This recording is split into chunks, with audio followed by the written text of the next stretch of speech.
اللهم صل على محمد وعلى آل محمد كما صليت على إبراهيم وعلى آل إبراهيم.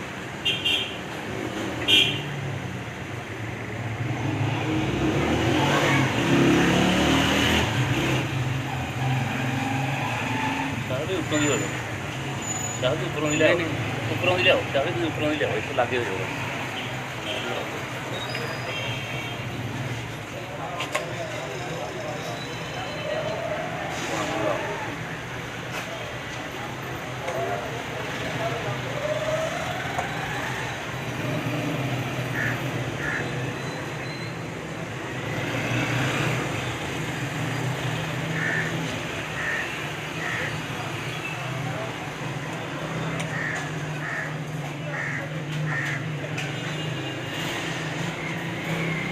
ماشاءاللہ جی یہ درود پاک کی برکت ہے ماشاءاللہ. اللہم صلی علی محمد وعلی آل محمد کما صلیت علی ابراہیم وعلی آل ابراہیم انک حمید مجید. اللہم بارک علی محمد وعلی آل محمد کما بارکت علی ابراہیم وعلی آل ابراہیم انک حمید مجید. جی یہ ہمارے بھائی نے درود پاک پڑھا اور 3 دفعہ درود ابراہیم پڑھ کر انہوں نے پھر سگریٹ کے ساتھ مکھیوں کو دھونی دی سگریٹ پیتے ہوئے، اور وہ دھواں جو ہے وہ شہد کے چھتے کے اوپر انہوں نے پھونکا اور ساری مکھیاں سائڈ پہ گئیں.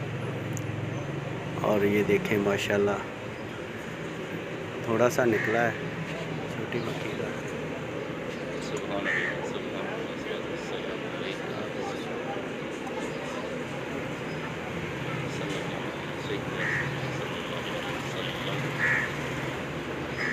پچھلے پاسے تو نہیں ہے، پیچھے بھی ہے، بہت تھوڑا ہونا ہے، پیچھے بھی ہے نا، پھر چھتا گر جانا ہے پیچھے ملایا. نہیں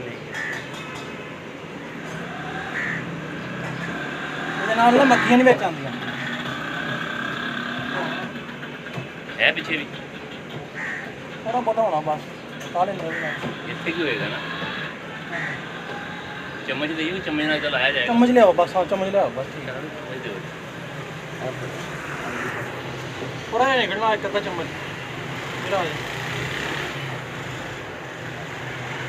ایسا ہاتھ لاؤ مکھیاں نہیں لگتی.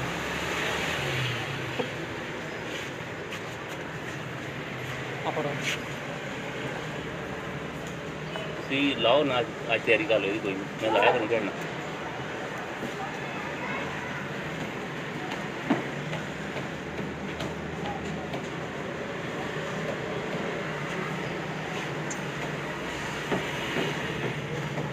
ایک بار